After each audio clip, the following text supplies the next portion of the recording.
বাংলা, বিহার, উড়িষ্যার মহান অধিপতি, তোমার শেষ উপদেশ আমি ভুলিনি জনাব। ইউরোপীয় বণিকদের উদ্ধত্ত ব্যবহার আমি সহ্য করব না।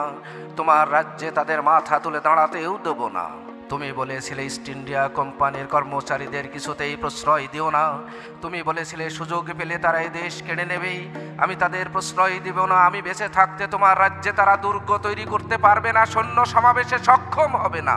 আমার জন্য, বাংলার জন্য দারুণ দুশ্চিন্তা নিয়ে তুমি চলে গেছো দাদু। রোগ জীর্ণ দেহ ত্যাগ করে তুমি আজও শান্তি পাওনি। তাই বুঝি তোমার এই নিশিত আহ্বান, তাই বুঝি তোমার উৎসব মুখর প্রাসাদের সকল আনন্দ তলিয়ে দিয়ে ভেসে আসে তোমার বুকের মর্মভেদী দীর্ঘশ্বাস। তোমার অন্তিম সময়ে তোমার সিংহাসন স্পর্শ করে যে প্রতিজ্ঞা আমি করেছিলাম আমরণ, আমি তা পালন করব দাদু। তুমি শান্ত হও, প্রসন্ন হও। বাবা বালিবর্দী, বাংলা, বিহার, উড়িষ্যার মহান অধিপতি।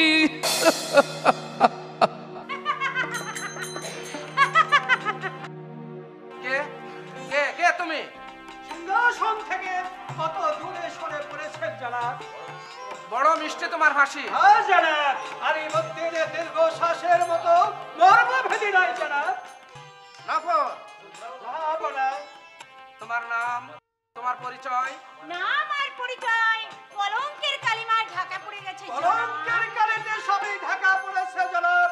শুধু ঢাকা পড়েনি, তার মনের আগুন, আর সেই আগুনে সে নিজেও জ্বলছে, আবার অন্য কেউ জ্বালিয়ে তুলছে। কি বলে ডাকবো তোমায়? আলিয়া, আলিয়া বলে রাখবেন জনাব। হেরেমে তুমি কতদিন হলে এসেছো? হেরেমে তো আমার স্থান নেই। তাহলে এখানে এলে কিভাবে? ওই দৌড় দিয়ে প্রাসাদে প্রবেশ করলে কিভাবে? সে কথা আপনাকে বললে আমার নিজেরই ক্ষতি হবে জনাব। গোলাম হোসেন। জি জনাব। ভাবছি প্রতিহারিণী। ওরে বাপ রে বাপ, আমি তার সামনে যেতে পারবো না জনাব। তার সামনে গেলে আমার পিঠে চমকে ওঠে। পরিচয় গোপনকারিণী এই নারীকে তুমি প্রাসাদে বন্দী করে রাখবে। তাকে দুবেলা দুটো শুকনো রুটি খাওয়াবে আর দেবে এক পেয়ালা জল। এই পরিচয় গোপনকারিণী এই নারী নিশ্চয়ই গুপ্তচর। করতে চান জনাব? গোলাম হোসেন, এখন পানির কথা বলছি না জনাব। আমি বলছি মীর জাফর, রাজা রাজবল্লভ কোম্পানির কথা।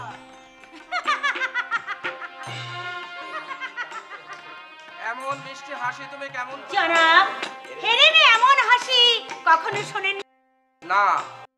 কোন নর্তকী, কোন সেবিকার, এমনকি কোন বেগমের মুখে? মার্জনা করবেন জনাব, বেগমের প্রসঙ্গ তুলে আমি মহা ভুল করেছি। না, তুমি কোনো অপরাধ করনি নারী। বেগমেরা হাসতে জানে না, হেরেমের নর্তকেরাও নয়। তোমার হাসি শুনবার আগে জানতাম বাংলা কেন মুর্শিদাবাদের মানুষ হাসতে জানে না। বাংলার মানুষ শুধু জানে কাঁদতে। দিক হতে দিগন্তে প্রতিধ্বনিত হয় শুধু রৌদ্রধ্বনি। আমি তার সইতে পারি না, আমি তার শুনতে পারি না। এই কান্নার কারণ কি জনাব? কি কারণ? আমার অত্যাচার, আমার অবিচার। আমি তো তা বলিনি জনাব। লোকে বলে। আমি তো অস্বীকার করি না জনাব। মিথ্যা লোকবাদ যদি বাংলার সুখ শান্তি নাশের কারণ হয়ে থাকে, তার জন্য তো আমি দায়ী নয় সুন্দরী। আজ বর্গীয় হামলা প্রতিহত, রাজ্যে আনন্দ বিরোচিত, তারপরেও কেন তারা কাঁদবে? কি তাদের অভিযোগ? জনাব, এই অভিযোগ আপনারই ঘনিষ্ঠ জনের। রাজনীতির খবর তাহলে তুমিও রাখো আলেয়া। রাখবে না জনাব। এই দেশের জন্য তাকেও যে অনেক সম্পদ খোয়াতে হয়েছে জনাব। দেশকে ভালোবেসে যে মূল্যবান সম্পদ খোয়ায় সেই তো দেশপ্রেমী। দেশ প্রেম কিনা জানি না জনাব, কিন্তু এটুকু আমি বলতে পারি, দেশের জন্য আমার প্রাণ দিতেও আপত্তি নেই।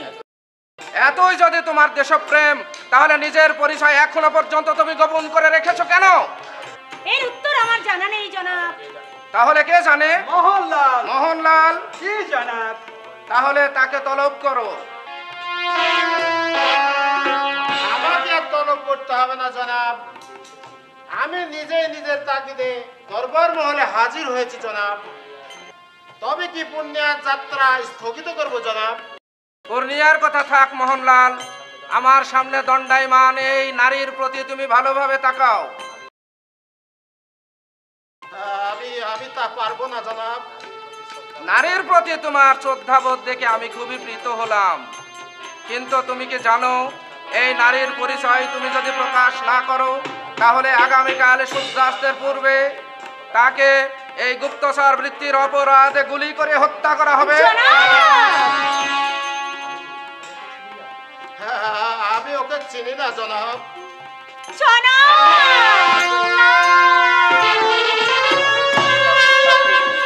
মোহনলালের কথা শুনে তুমি কেঁদে উঠলে কেন নারী?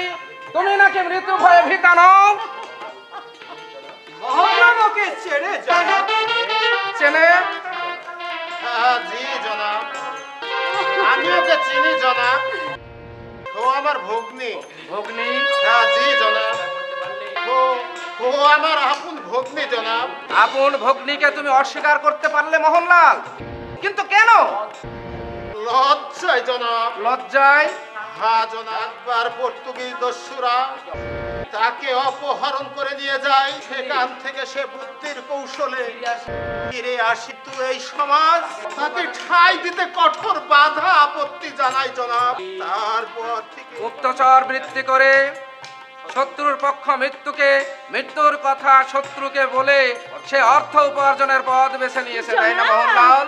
আর সেই অপরাধে তোমার ভগ্নীকে আমি মৃত্যুদণ্ড দেব। তাই করুন জাহাপনা। এই অভিশপ্ত জীবন নিয়ে আমি তিলে তিলে নিঃশেষ হয়ে যাই। একেবারে প্রাণ প্রদীপ ধূপ করে যদি নিভে গেলে আমিও বাঁচবো আর এই সমাজও বাঁচবে। জনাব, ডাকুন আপনার প্রহরীকে, ডাকুন আর বলুন আমাকে কোথায় যেতে হবে। জনাব, কোথায় যেতে হবে? তোকে কোথাও যেতে হবে না বহিন, চল আমরা এই বাংলা ছেড়ে নকরি ছেড়ে কোনো অজানা মহল্লায় আমরা পাড়ি জমাবো। সেখানে কোনো দিন মজুর দেখি তোকে শাদি দেব। আমি করবো হাল চাষ আর ক্ষুধার্ত মানুষের মুখে তুলে দেব অন্ন। চল বহিন, তুমি আমাকে কতদিন যে বহিন বলে ডাকুনি, কতদিন আমার মুখ পানে তুমি ভালো করে তাকাওনি। আজ তোমার মুখে বহিন ডাক শুনে আমার যে বাঁচতে ইচ্ছে করছে ভাইজান।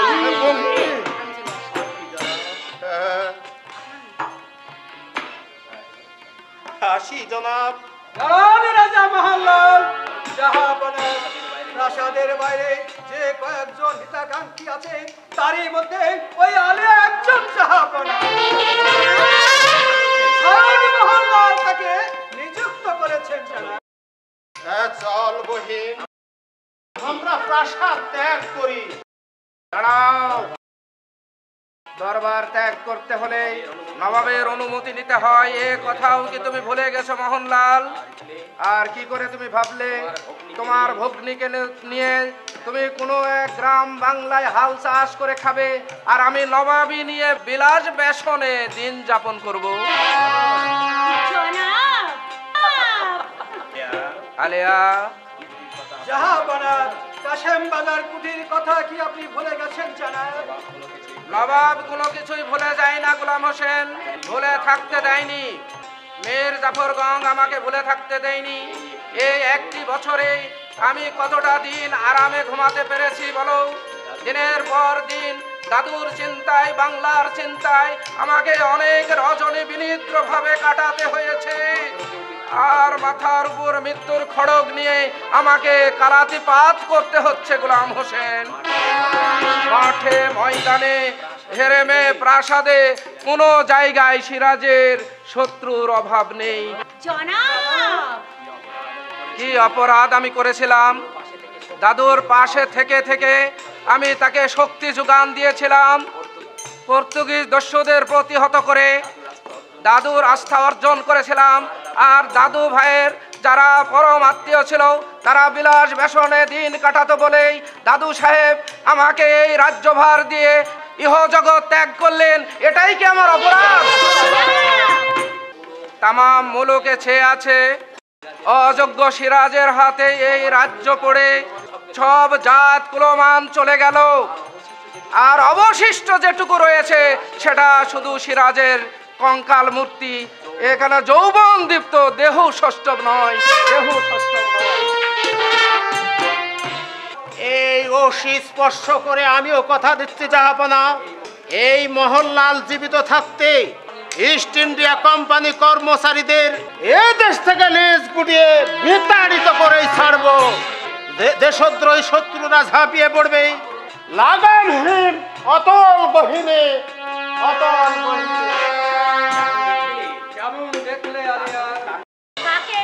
যাকে দেখতে এসেছিলে তাকে তো আর নতুন দেখছি না পুরন্দর। খবরদার, ওই নাম কখনো উচ্চারণ করবে না। এই প্রাসাদের সবাই জানে আমি গোলাম হোসেন, আমি একজন পাগল। ওই অদ্ভুত পোশাক দেখে ওরা কি বলে? ওরা পাগলের দল, শুধু আমার মুখের দিকে ফল করে তাকিয়ে আমার এই ভরামি দেখে। কিন্তু তুমি তো এসেছিলে এই অন্ধকার দরবারের আলো রুশনাই জ্বালাতে। কিন্তু তবে কি এখানেই শেষ হয়ে যাবে আমাদের এই সমস্ত পরিকল্পনা? এই আমাদের সমস্ত ষড়যন্ত্রের দিক শান্ত করে সে থাকবে কি এই হেরাতের? তারা অন্ধকারে আলো জ্বালাবার ব্রত নিয়ে পথে নেমেছে। তারা কখনো প্রাণ ভয়ে পিছু হাঁটবে না, পিছু হাঁটবে না।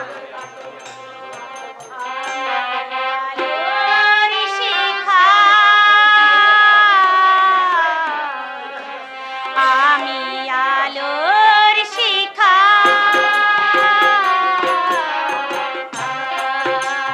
ফুটাই আধার ভুবনে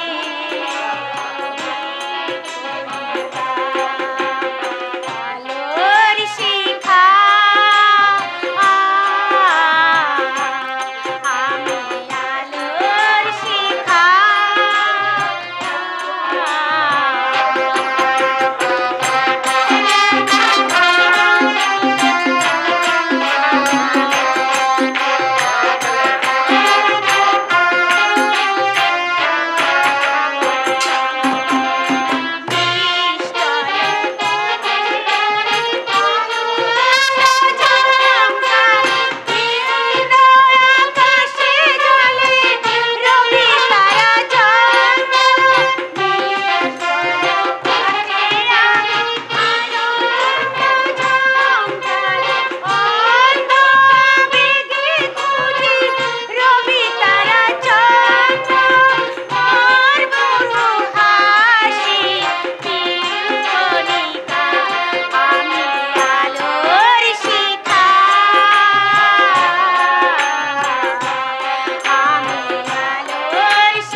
ডোলে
ভালোই আছি।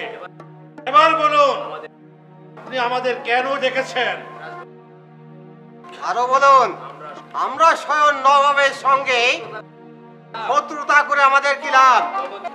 আর এটাও মনে রাখবেন, সিরাজ সাহেব এত দুর্বল নয় যে ইচ্ছে করলে তাকে সিংহাসনস্থ করতে পারবে।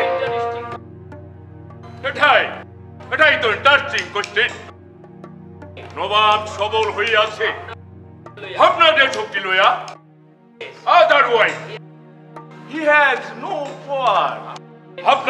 আপনারা যদি আমার সাথে থাকেন তাহলে ওই নবাবের বিলকুল শক্তি আমি খতম করে ওই ধুলোর সঙ্গে মিশিয়ে দেব। আমরা কেন আপনার সঙ্গে হাত মেলাবো? কি আমাদের স্বার্থ? হে নবাব সাহেব আপনাদের ওনার করে না,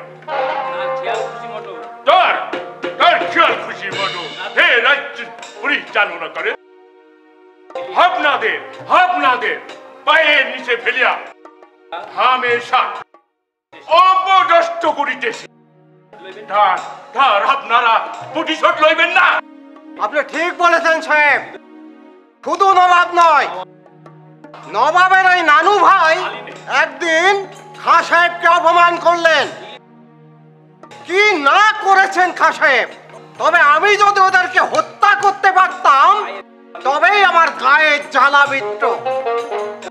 একজন মানুষ যখন শত্রুকে মিত্র ভাবে, জানেন, আমার মতো পদস্থ কর্মচারীকেও অদক্ষ লালকে দিয়ে ফেরেকে দিয়ে গোপন বৈঠক করে আমাদের উপস্থিতি দেখলেই বাতচিত বন্ধ করে দেয়। আমরা অনেক সহ্য করেছি, আর নয়, আমরা এখন উপযুক্ত হিস্সা পেলে আপনার সাথে চুক্তি হব, নইলে আপনার সাথে আমাদের এটাই শেষ বৈঠক। হ্যাঁ, নাকি বলেন আপনারা? আলবৎ। No problem. আমরা জগৎ ছেলের সঙ্গে চুক্তিবদ্ধ হইয়াছি। আপনি আমাদের টঙ্কা সাপ্লাই দিবেন, আমরা তাহাকে আমাদের বাণিজ্যের পার্টনার করিবে।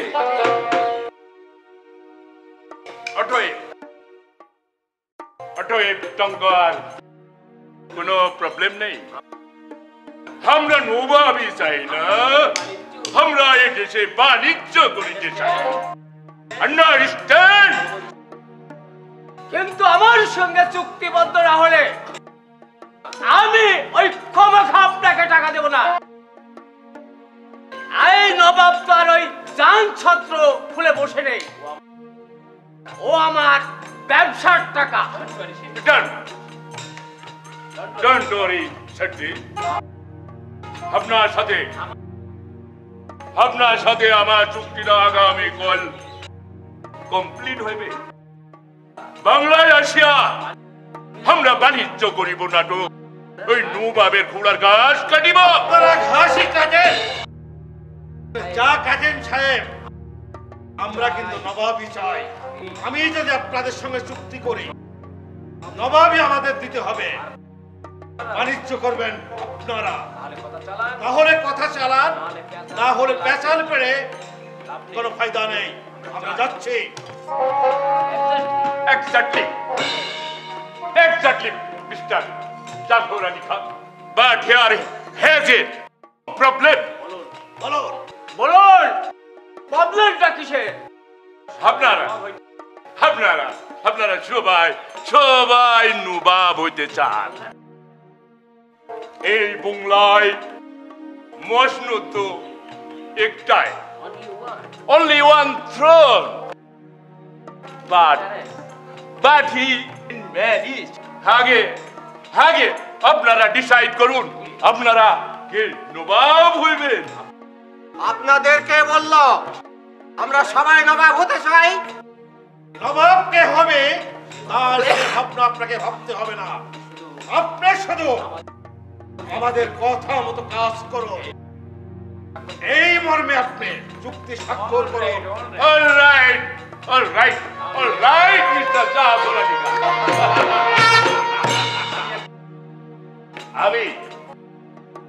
আমি কালই একটা এগ্রিমেন্ট পেপার কফি টাইপ করে রেখেছি। আপনারা শুধু সাইন করুন। বাণিজ্য আমাদের আর নুবাবি আপনার।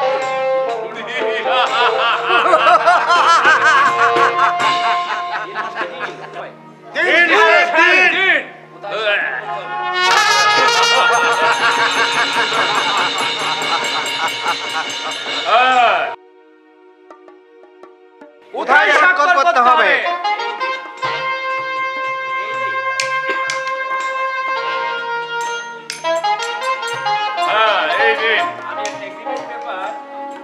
আমি একটা এগ্রিমেন্ট পেপার কপি টাইপ করে আর রেখেছি। আপনারা শুধু সাইন করুন। বাণিজ্য আমাদের ঘর ভাবি আপনাদের। হ্যাঁ সই করুন।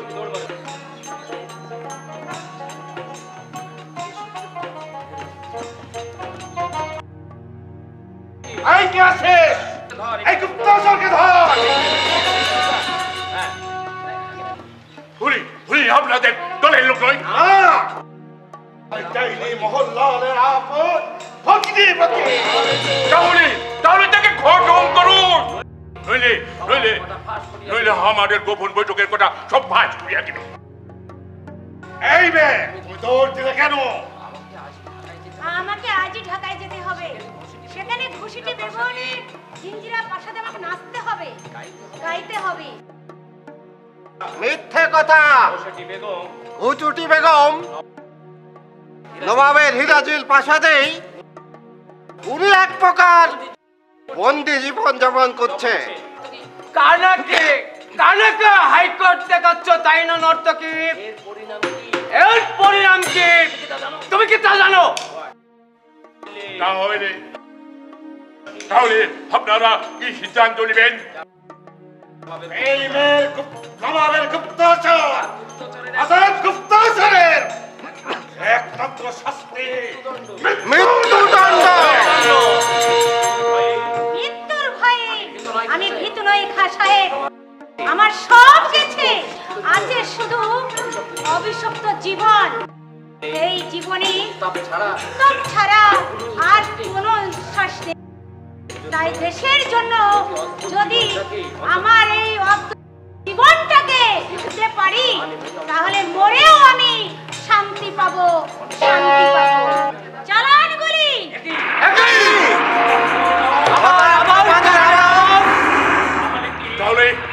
তাহলে নবাব আমাদের গোপন বৈঠকের কথা জানিয়া গেছে। নবাবের কোনো কিছুই জানার বাইরে থাকে না মিস্টার ওয়াটস। যেখানে ষড়যন্ত্র করো না কেন, তা নিমিষেই সারা বাংলার আকাশে বাতাসে ছড়িয়ে পড়বে। আর যদি মনে করো ওই অবলা নারীকে তুমি হত্যা করে নিমিষেই পার পাবে, সে তোমার ভুল।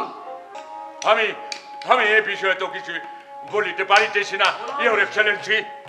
গোলাম হোসেন, জি জনাব। কাশিম বাজার কুটিতে আসার আগমন তাদেরকে জানিয়ে দাও। শিয়ালের পূজা করতে করতে পেরেশানি হয়ে যাওয়া, ওই পূজারীদের একটু ভোগ বিলাসের আয়োজন করেছেন নবাব বাহাদুর।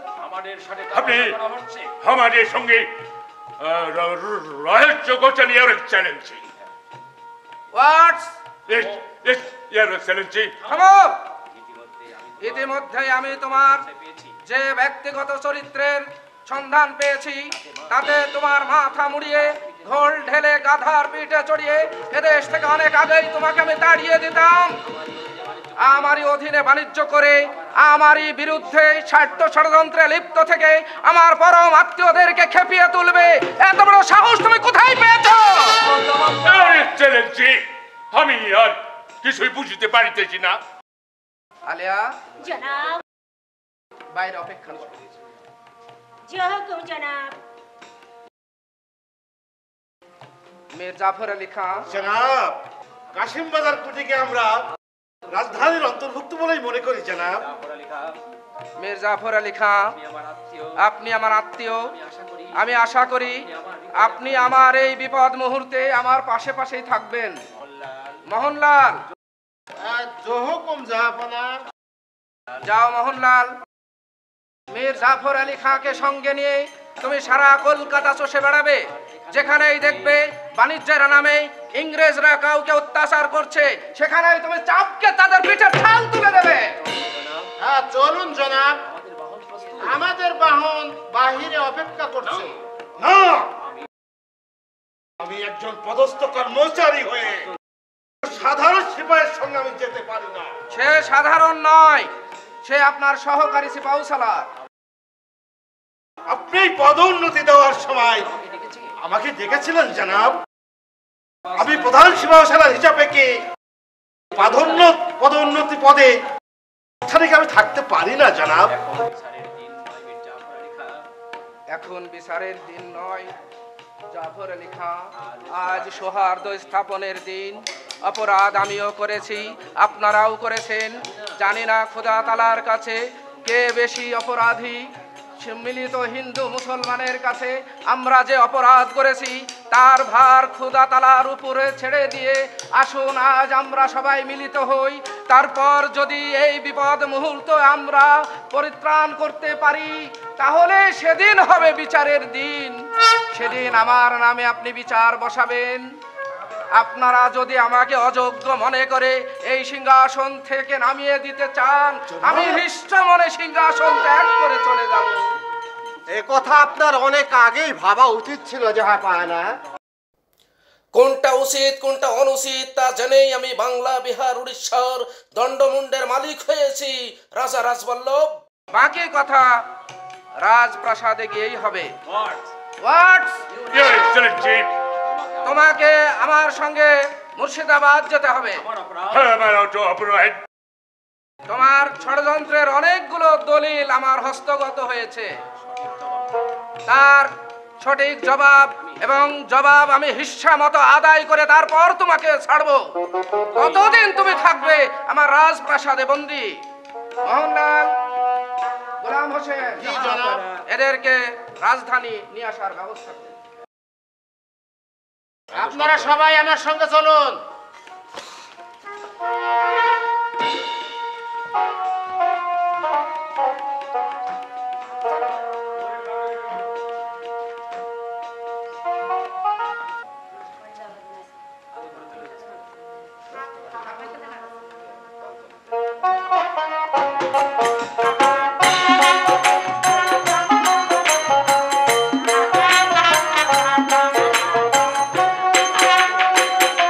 নবাব মনসুরুল মুলক সিরাজউদ্দৌলা শাহ কুলি খান মির্জা মোহাম্মদ হাইবত জং বাহাদুর।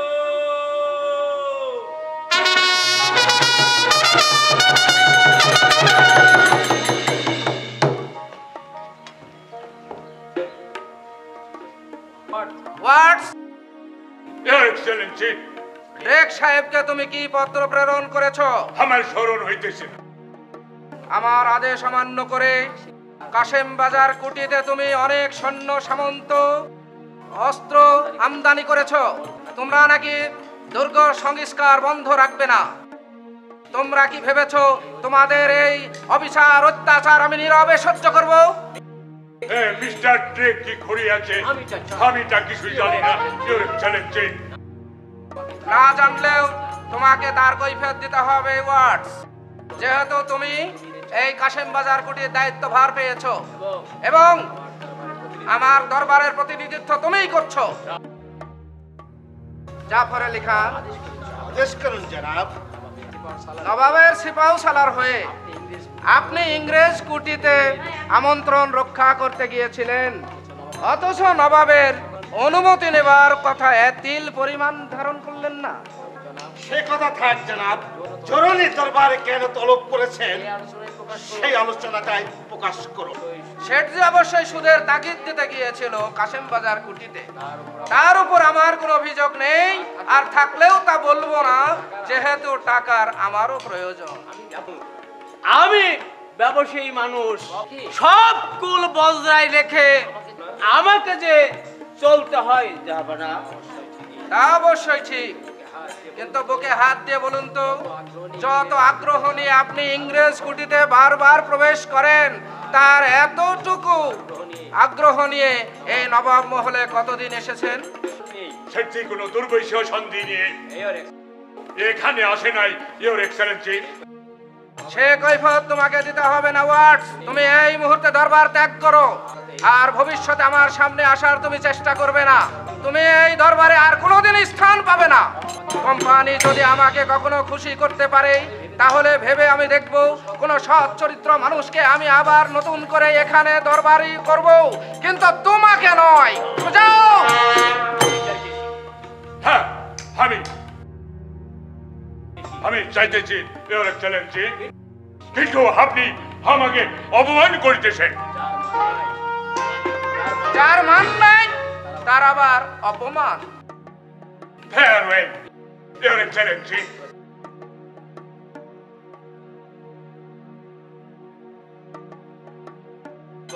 ওয়ার্ড সাহেবকে এরম করে বিদায় না দিলেও পারতেন জাহাপানা। ওয়ার্ড সাহেবের থাক ওয়ার্ডস, লর্ড ক্লাইভ, লর্ড ওয়াটসনের কথা থাক, আপনার নিজের কথা ভাবুন রাজবল্লভ। নিজের কথা?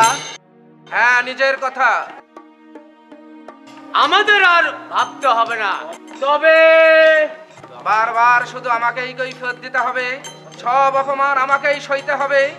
আপনাদের স্পর্ধা সীমা ছাড়িয়ে গেলেও আমি কিছুই বলতে পারবো না, কিন্তু আপনাদের স্পর্ধা আকাশ ছেয়ে গেছে, অথচ আপনারা সবাই নির্বিকার। সব অপরাধ শুধু এই সিরাজের। আপনাকে হো প্রতিপন্ন করে আমাদের লাভ, স্বার্থ সিদ্ধি। স্বার্থ সন্তানে যদি আমরা থাকতাম, তাহলে বাংলার সিংহাসনে এতদিনে অন্য নবাব বসতেন। জগৎ শেখ! এত বড় কথা আমার মুখের উপরে বলতে তোমার সাহস হলো? আপনার উপদ্রব দই আমাদের সাহস এনে দিয়েছে। আপনি আমাদের স্পর্ধাটা বাড়িয়ে দিয়েছে। শেঠজির কণ্ঠে কণ্ঠ মিলিয়ে আমিও বলতে চাই জাহাপানা, আপনি যদি মানি লোকের এইভাবে মান নষ্ট করেন, তাহলে আমরা সবাই আপনার এই চাকরি থেকে নকরি থেকে ইস্তফা দিতে বাধ্য হবে। যারা আপনি বা আরেকজনের দোষ নিজের ঘাড়ে চাপিয়ে নিচ্ছেন কেন? তুমি চুপ করো। তোমার সঙ্গে কথা বলতে আমার রুচিতে পড়ে। আমারও। মহল্লাল কিন্তু ধৈর্যের বাঁধ অতিক্রম করছে জনাব। আমরা আপনার ব্যক্তিগত জীবন নিয়ে চর্চা করি না, কিন্তু কবে, কখন, কোন অনাচার আমি করেছি তা কিন্তু আপনারা পরিপূর্ণভাবে বলতে পারেন। পাপ কখনো ঢাকা থাকে না জাহাপানা। পাপ কখনো ঢাকা থাকে না তা আমিও জানি, আর পাপ কখনো চাপা থাকে না জাহাপানা। পাপ কখনো চাপা থাকে না। হোসেন কুলি তার জীবন দিয়ে প্রমাণ করে গেছে, আবার নিজের জীবনটা দিয়েও কি আপনি প্রমাণ করতে চান? শেঠজি, জাফর আলী খাঁ, আপনার শ্রদ্ধেয় বন্ধুর মুখের দিকে তাকিয়ে দেখুন। এইসব কথা বলবার জন্যই কে আমাদেরকে ডেকেছেন জনাব?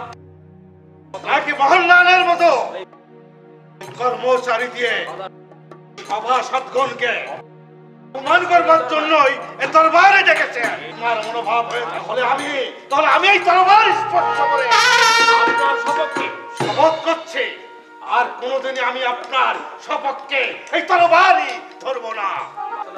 আজ পর্যন্ত কদিন অস্ত্র ধরেছেন সিপাহসালার? দুনিয়ার যুদ্ধে অপদার্থ শওকতজনকে হত্যা করে তোমার এই স্পর্ধা নাকি মহল্লা? বিদ্রোহী শওকত জঙ্গের কথা থাক, কলকাতার জয় থেকে শুরু করে পূর্ণিমার বিজয় পর্যন্ত কতটা যুদ্ধে আমি অংশগ্রহণ করেছেন সিপাহসালার? জাহাপানা, নিষ্পদস্থ কর্মচারীর এই উদ্ধত্ত নিষ্পদস্থ কর্মচারীদের যেমন উচ্চ পদস্থ কর্মচারীদের সমালোচনা করা ঠিক না। এ কথা যেমন ঠিক, আপনাদেরও মনে রাখা উচিত নিজ পদস্থ কর্মচারীদের নবাবের বিরুদ্ধে সমালোচনা করা ঠিক নয়। ছোট মুখে বড় কথা শোভা পায় না। তবে আপনি অনুমতি দিলে আমি একটা কথা বলতে পারি জনাব। তোমার আবেদন অনুমোদিত। পদস্থ কর্মচারীগণ যখন পদের ভারে ঢুইয়ে পড়ে তখন ওই রাজ সিংহাসন থরথর করে কেঁপে ওঠে। তখন সবার ধারণা যে নবাবের আত্মরক্ষার ক্ষমতা পর্যন্ত হারিয়ে ফেলেছে। বিধায় আপনি নিম্নতম কর্মচারী বসছেন, কিন্তু ওই নিম্নতম কর্মচারীরাই বারবার বিজয় ছিনিয়ে নিতে। এইসব অর্বাসীন দিয়েই নবাবের যখন কাজ চলবে তখন আমরা এখানে বেতা সময় নষ্ট করব কেন? চলুন রাজা রাজ বলল, চলুন আমরা সকলেই দরবার ত্যাগ করি। তাই চলুন সিপাহী সালার, আমরা রাজকার্যের আজ্ঞা লব না। দাঁড়ান, দরবার ত্যাগ করতে হলে নবাবের অনুমতি লাগে, এ কথাও কি আপনাকে শিখিয়ে দিতে হবে? জি জনাব, দরবার আমরা ত্যাগ করতে বাধ্য হচ্ছি জনাব। দরবার ত্যাগ করতে তখনই বাধ্য হবেন যখন আপনাদেরকে আমি বন্দি করতে চাইব। সিপাহী সালার মীর জাফর আলী খাঁ ওয়াটস যে পত্র লিখেছিল সেই পত্র আমার কাছে জানা ওয়াস আমার কাছে পত্র লিখেছে। কই, আমি কিছুই জানি না। জানবেন কিভাবে? আপনার কাছে পৌঁছানোর আগেই পুরন্দর মারফত সেই পত্র আমার হস্তগত হয়েছে। নবাবের অনুগ্রহ। এই পত্রখানি কি আপনি দেখতে চান? পত্রের বিষয়ে আমার যেহেতু কোনো অবগত নেই, পড়া না পড়া আমার কিছুই তাতে যায় আসে না। এই সভাসদগণের সম্মুখে পত্র পাঠ করে আপনাকে আমি খাটো করতে চাই না মীর জাফর আলী খাঁ, আপনাকে আমি দেখাতেও চাই না। কারণ এ যে উদ্দেশ্যে পত্রখান আপনার প্রতি প্রেরিত হয়েছিল তা সিদ্ধ হবে। তাহলে কি করবেন জনাব? সবার আগে বলি, বাংলার মান, বাংলার মর্যাদা, বাংলার স্বাধীনতা রক্ষার প্রয়াসে আপনারা আমাকে শক্তি দিয়ে বুদ্ধি দিয়ে সাহায্য করবেন। তারপর আপনাদের এই সমবেত প্রচেষ্টায় যদি এই বিপদ থেকে পরিত্রাণ পাই, তাহলে আপনারা আমার বিচার বসাবেন। সেদিন আপনারা যে দণ্ড দেবেন আমি মাথা পেতে সে দণ্ড মেনে নেব। আমাকে যদি অযোগ্য মনে করে এই সিংহাসন থেকে নামিয়ে দেন, আমি হৃষ্ট মনে এই সিংহাসন ত্যাগ করে চলে যাব।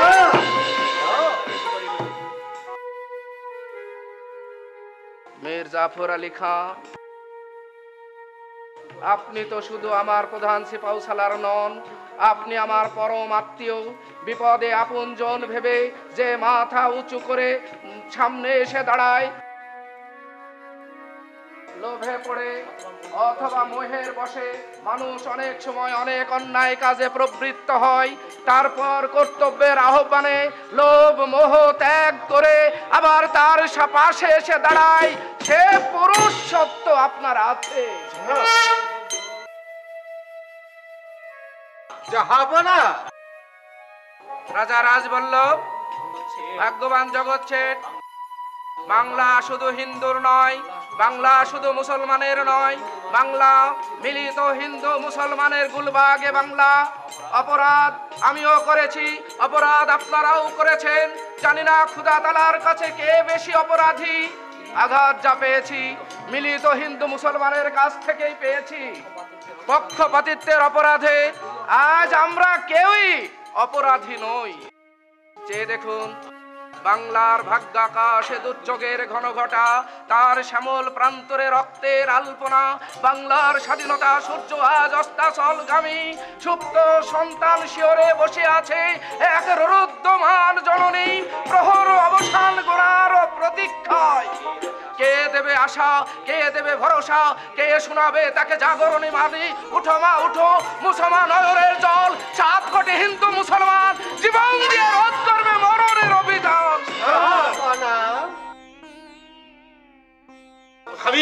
আমি এই তরবার স্পর্শ করে শপথ করছি, আজ থেকে আমি সর্বশক্তি দিয়ে সর্বসময় সর্বক্ষেত্রে আমি আপনার পাশে দাঁড়িয়ে আপনার সর্বশক্তি শোধন করব জনাব। আমিও শপথ করছি জাহাপানা, সিপাহসালা জাফর আলী খাঁর সকল আদেশ নিষেধ মেনেই চলবো জাহাপানা। আমি তার আদেশ অক্ষরে অক্ষরে পালন করব। ওই ওই বুঝি ওই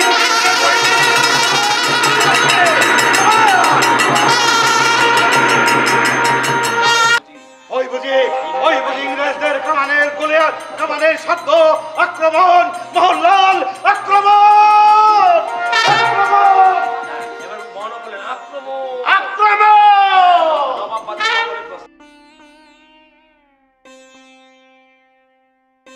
গোলাম হোসেন, সিংহাসন কি কাঁপছে? লক্ষণ শুভ বলে মনে হচ্ছে না জানা। আমি বাইরে অনুধাবন করে আমি ওই আসি। বাইরে গিয়ে অনুধাবন করে আসি আসলে আসলে ইংরেজদের অবস্থানটা কোথায়। তুই একা যাবি কেন গোলাম হোসেন? আমিও যাব।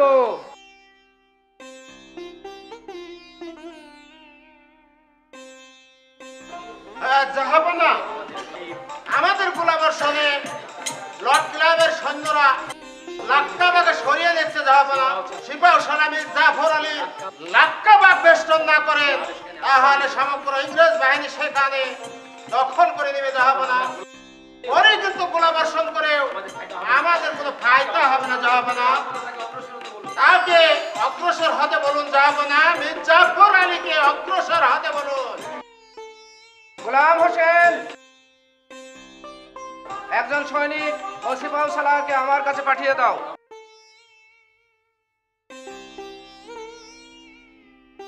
আমার আদেশ জানিয়ে বলবে আপনার কারণে ইংরেজ সেনারা যেন কোনো ক্রমে পলায়ন করতে না পারে। সর্বোচ্চ প্রচেষ্টা দিয়ে তাদেরকে প্রতিহত করতে হবে। আমার আদেশ অনুসরণ করতে বলো।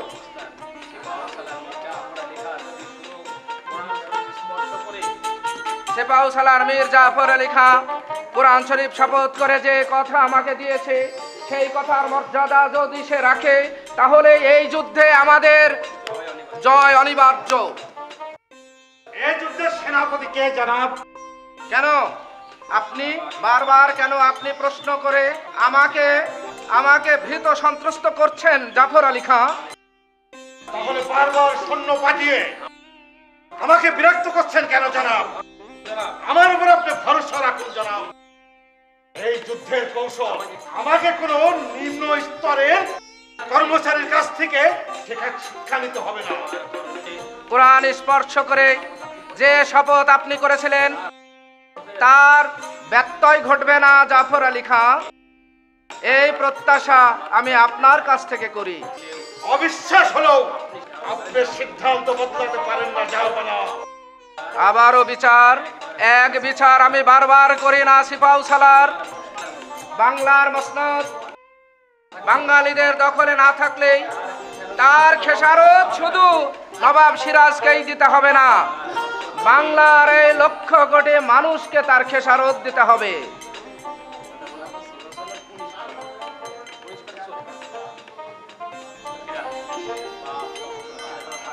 পাপ কখনো চাপা থাকে না মীর জাফর আলী খাঁ। আমি কি জয়ের উল্লাস জলাঞ্জলি দিয়ে গ্লানির শ্লেষ মেখে বাঙালি জাতির জন্য হাবিয়া দুজক নির্মাণ করতে যাচ্ছি কিনা? জাহাপানা, মোহনলাল, জাহাপানা সিপাহসালার রণরীতি রণকৌশলের কাছে এসে কিছুই প্রতিপালন করছে না জাহাপানা। জয়ে তার প্রান্তে এসে হয়তো আমাদের পরাজয় বরণ করে নিতে হবে জাহাপানা। আর হয়তো ওই যুদ্ধের ময়দান হতে আমি আর কখনোই ফিরব না জাহাপানা। মোহনলাল, জাহাপানা, হ্যাঁ আসি জাহাপানা। মোহনলাল, জাহাপানা, মোহনলাল, তুমি হিন্দু বলে এতটুকু আমার হৃদয়ে শ্লেষ অনুভব করি না মোহনলাল। তোমাকে আমি ভাইয়ের মতো দেখি। তুমি মীর জাফরের অপেক্ষায় না থেকে নিজের মতো নিজেই তুমি যুদ্ধ পরিচালনা করে আজ আমাদের যদি শেষ রক্ষা না হয় তাহলে এই হতভাগ্য নবাবের জীবনের পরিণতি কি হবে তুমি তো তা জানো।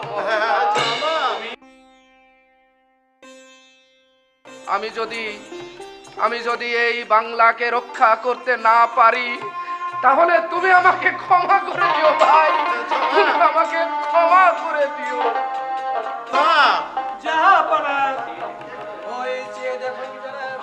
বাংলার ভাগ্য আকাশ আজ কৃষ্ণ মেঘে ছেয়ে গেছে, তাদের প্রতীক হয়ে ওই প্রলাশের পশ্চিম আকাশে ওই রক্তাক্ত সূর্যটা কেমন ওই ভাগীরথীর মুখে গোলাম হোসেন, চিরকাল তোমাকে আমি বান্দা বলে নফর বলে আমি তোমাকে কত না অবজ্ঞা করেছি, কিন্তু আমি তো আগে বুঝতে পারিনি তুমি যে বুদ্ধি রাখো বাংলা বিহার উড়িষ্যার মহান অধিপতি হয়েও আমি সে বুদ্ধি রাখি না।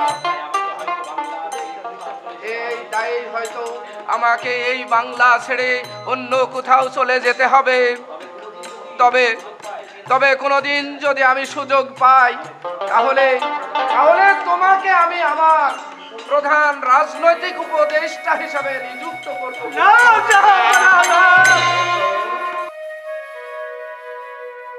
ওঠো গোলাম হোসেন, আপনি শুধু আমাকে দোয়া করুন জাহাপনার। আমি যেন যুগ যুগ ধরে আপনার মতো শুধু এটা কাজ হয়ে থাকতে পারি।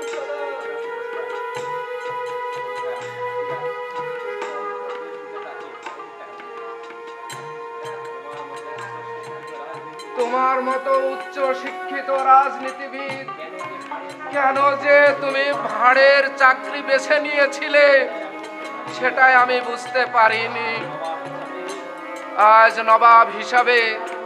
তাই আমার এটা চরম ব্যর্থতা।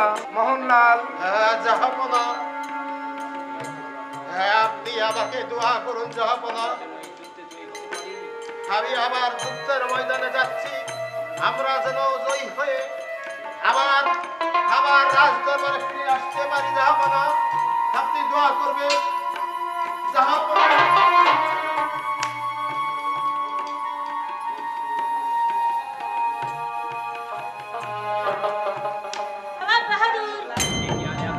আলেয়া তুমি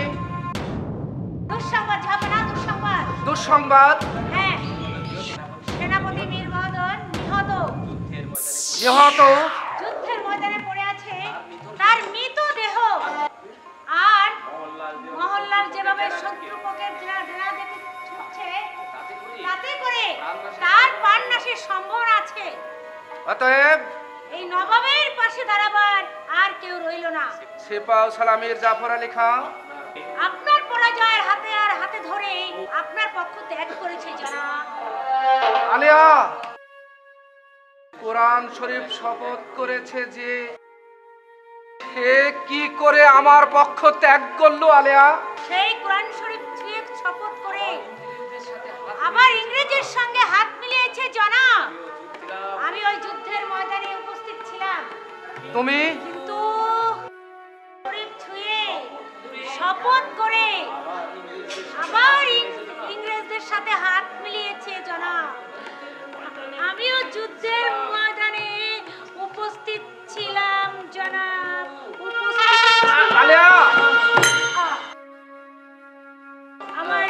আমার সময় ফুরিয়ে এসেছে জনাব। আমি আহত জনাব। কেন কেন কেন তুমি যুদ্ধে গিয়েছিলে আলিয়া? তোমার তো আমার পাশে বসে থাকার কথা।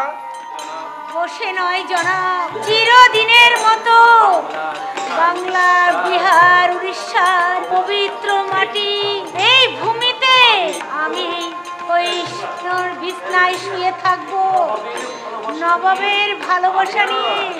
আলিয়া, একটিবারের জন্য আমাকে বহিন বলে ডেকে বিদায় দিন জনাব। আপনার স্বীকৃতি নিয়ে আমি শান্তির কোলে আমার জীবন, এই বিষে ভরা জীবন, বিষে ভরা জীবন।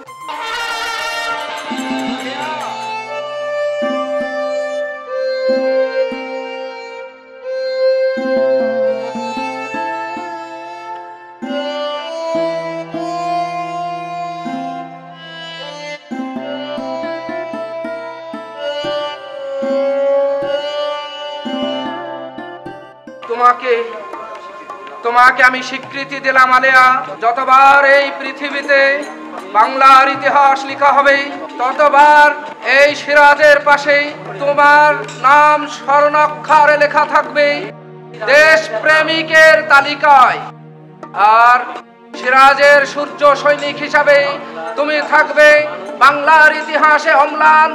আর যারা বাংলার সঙ্গে শত্রুতা করেছে তাদের কথা যতবার এই বাঙালিরা স্মরণ করবে, ততবার তাদের উপর ছুড়ে ফেলবে ঘৃণার ফুৎকার।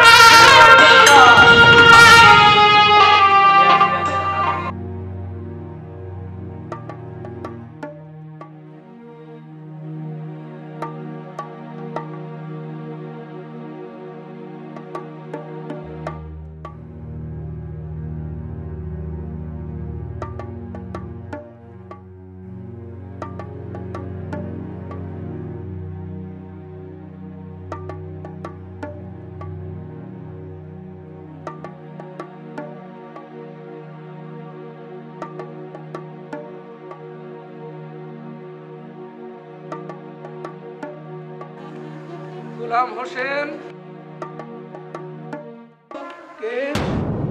জনাব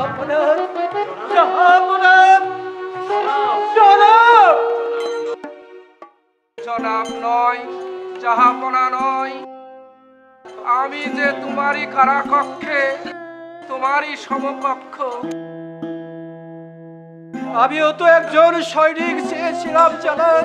আমার মনে মনে ওই আল্লাহর কাছে আমি প্রার্থনা করেছিলাম একজন সঙ্গী আমার দরকার, কিন্তু আপনাকে তো আমি চাইনি জানাব। আমি আপনাকে কোনোদিন চাইনি, আপনাকে আমি কোনোদিন চাইনি জানাব।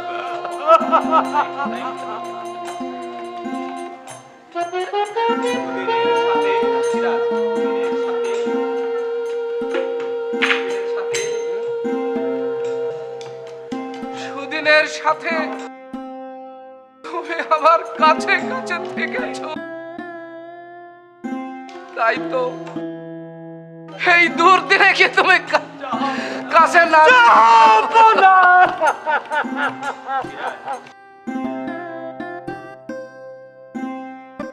মুর্শিদাবাদ আমার মায়া কাটাতে পারলো না গোলাম হোসেন, তাই তো তার শ্যামল প্রান্তরে আবার আমাকে টেনে নিয়ে এলো।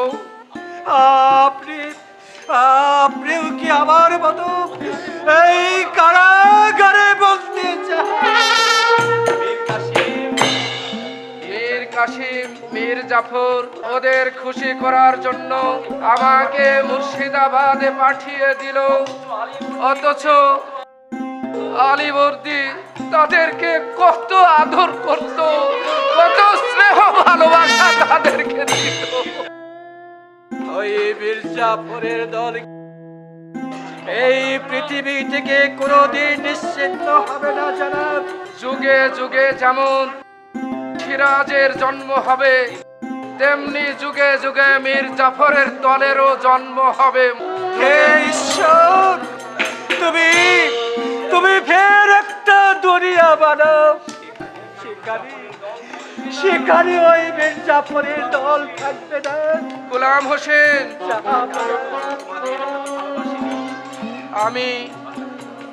আমি তো বাংলাকে তোমাদের মতো ভালোবাসিনি। আমার সমস্ত দুঃখ দুর্দশা নিজের উপর চাপিয়ে এই বাংলায় আবার আমি কেন ফিরে এলাম? তাহলে কি বাংলা আমাকে ভালোবেসেছিল গোলাম হোসেন? জাহাপনা, এই পরাজয়ের যে পরিণতি দরকার আছে জাহাপনা, ওই নির্ভদ্রা দাঁত তাকে দাঁতের মর্যাদা বুঝলো না, দেশের স্বাধীনতা বুঝলো না, স্বাধীনতার মর্ম বুঝলে না, শুধু বুঝি ওই গাইবি স্বার্থ পারে না কিভাবে সিদ্ধ করতে। জাহাপনা, এই দেশে ওই মির্জাফরেরা যতদিন ফিরে আসবে ততবার সিরাজের পাশে আলেয়া বীর মদন মোহনলালের মতো মানুষ জন্ম হবে। হাই পলাশী, সমগ্র জাতির ললাটে এঁকে দিলে কলঙ্কের গ্লানিমা। হাই পলাশী, হাই পলাশী।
নবাব পালিয়েছে সোনা দানা নিয়ে। আমরা এখন জনে জনে খুদের অভাব হব, তার হলো না।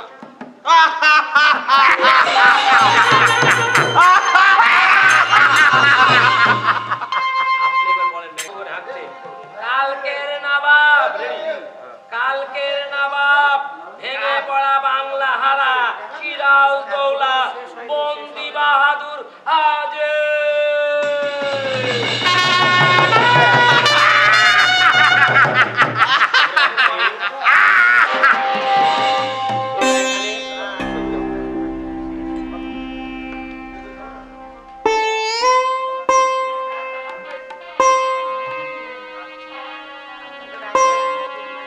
তোমরা এখানে ভয় খাবেন না হুজুর, ভয় খাবেন না। আমরাই হল এই দরবারি। বেশ করে দেখলেন হুজুর,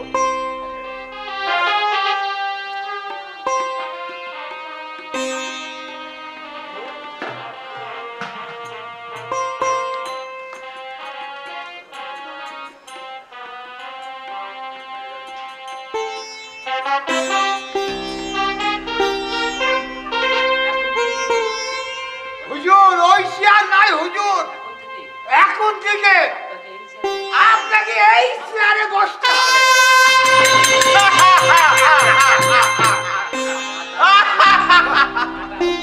কাটার তৈরি হেডফুলের সজ্জিত এখানে বসুন হুজুর, এখানে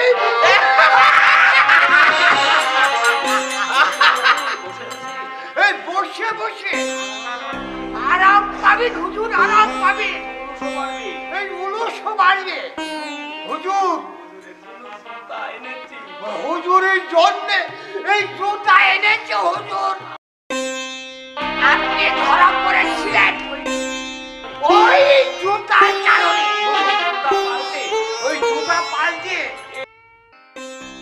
জুতা এনেছি হুজুর। পরন পরন হুজুর পরন। ভাই সব, তোমাদের এই পরিহাস নির্মম হতে পারে, কিন্তু নিরর্থক নয়। আজ আমি সত্যি তোমাদের কাছে পরিহাসের পাত্র। তাই তো আমরা হাসছি সবাই হুজুর। এই যান বের করি।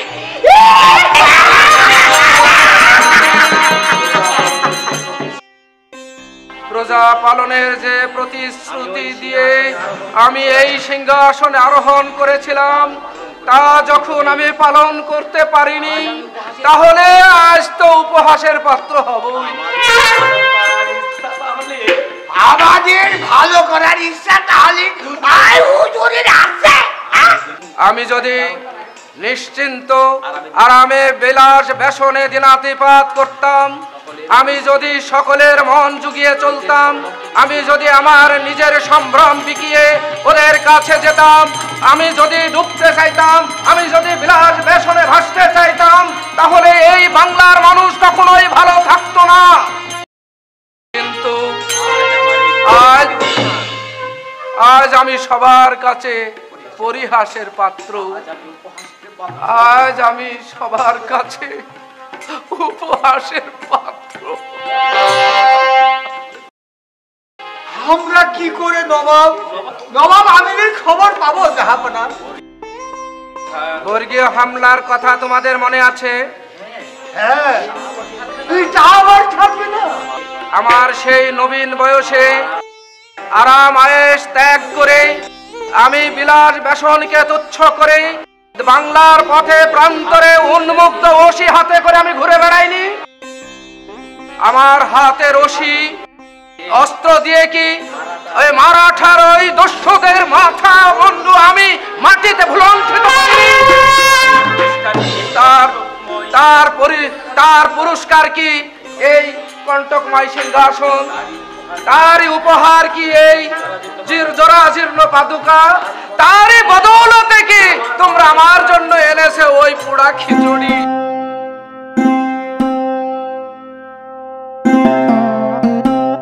আমরা তো কখনো এভাবে ভেবে দেখিনি জনাব। আমি জানি কলকাতা বিজয় করে আমি যেদিন মুর্শিদাবাদে ফিরে এসেছিলাম, সেদিন তোমরা আমাকে অনেক ভালোবাসা দিয়ে সংবর্ধনা দিয়েছিলে। আজও যদি পলাশীর প্রান্তরে আমি পরাজিত না হতাম, তাহলে হয়তো আমাকে আবার সেই ভালোবাসায় সিদ্ধ করে নিতে তোমরা।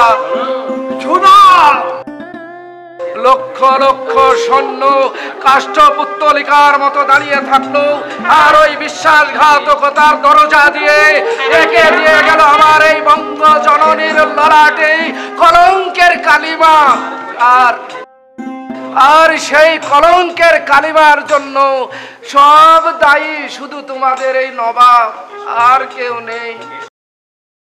এসো এসো ভাই সব, আমরা পলাশীর প্রান্তরে যে রত্ন অবহেলায় হারিয়ে ফেলেছি, আমরা আবার চেষ্টা করে সমবেত প্রচেষ্টা দিয়ে এই বঙ্গ জননীর করিট কল করে আবার নতুন করে আবার তাকে মালা পরিয়ে দেব।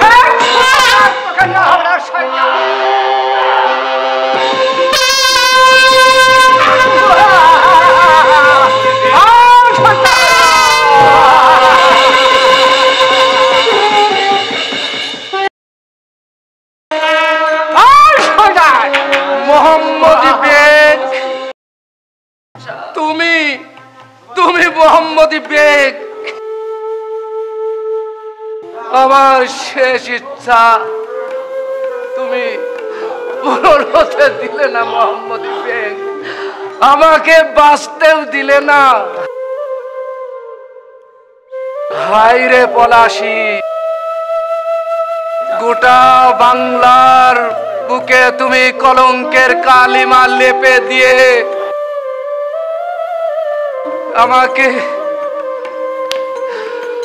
আমাকে চলে যেতে হচ্ছে। হায় রে পলাশী, হায় রে পলাশী, তুমি একে দিলে কলঙ্কের মসি।